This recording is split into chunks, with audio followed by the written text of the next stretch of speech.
How do you guys think the quarantine and the coronavirus kind of affected your mental health, let alone your career?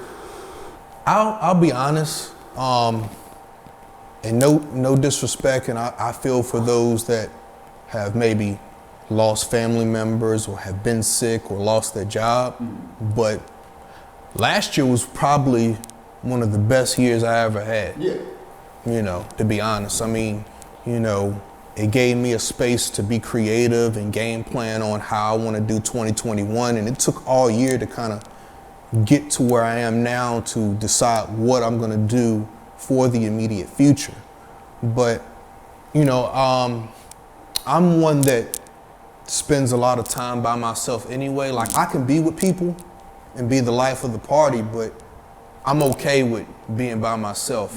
That's when it allows me to be my most creative, when I'm chilling by myself, you know, get the creative juices flowing, whether it be, you know, listen to some music or watch some battle rap or whatever. And then I can be doing music related things all day, and before I know it, it's 8, 9 o'clock and I haven't even stepped out the house. Yeah. But I understand that for other people, it probably could have affected them mentally, but I'll be honest, 2020 was a real great year for me, So. Right. And I guess for you, I second that motion. Yeah. Man, one thing people probably don't know about me is I'm an introvert. I like to be in a quiet space with nothing going on. Now, do I get that? Very rarely. Right. You know, but I'm with Sale, dude, and I've heard it from a couple other people. It was the year that shifted everything for me in positive ways. You know, I had set a number goal. I mean, we always hit.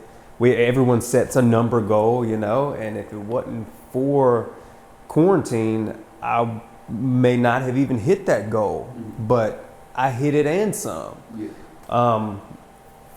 In which what it did was it influenced me to re-strategize how I run my day, and it's allowed me to become way more efficient with how I spend my time, in which that's what translates into the hitting the number and some. Yeah. It forced me to be more efficient, and you know, I've heard it from quite a few other people that are like, man, this has been the best year financially. Well, 2020, I forget, we're in 2021 now, but 2020 was the best year financially that I've ever had in my life.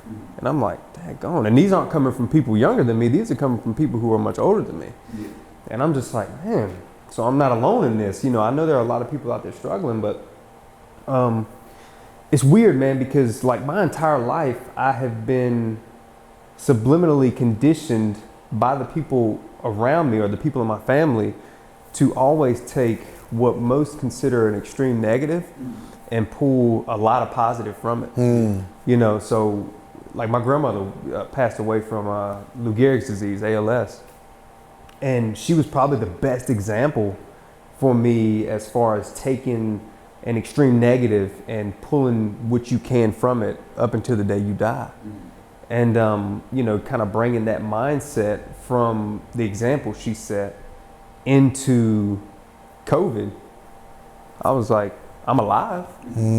I gotta go and get it. You know what I'm saying? Like that's just that, and that's where that mindset comes from. You know, I just feel like as long as you're alive, like regardless of what's going on in the world, what's not going your way, how you feel, aches and pains, like as long as you're alive, you gotta get up and you gotta go and get it. So, you know, when they were just like, we're quarantined, I quarantined myself for a day, and then I was like, I gotta go work. Yeah. You know, I gotta go. As long as I'm here, I gotta go out and make things happen. And like I said, it translated into the most profitable year that I've experienced thus far. You know, which I get. You know, I feel for the people that can't necessarily say that, but you know, just speaking for me, you know, speaking from our own experience. I mean, it's put us in a position going into 2021 to dive into things that we never really thought we could dive into. Mhm. So I think it's And that's then where we're at.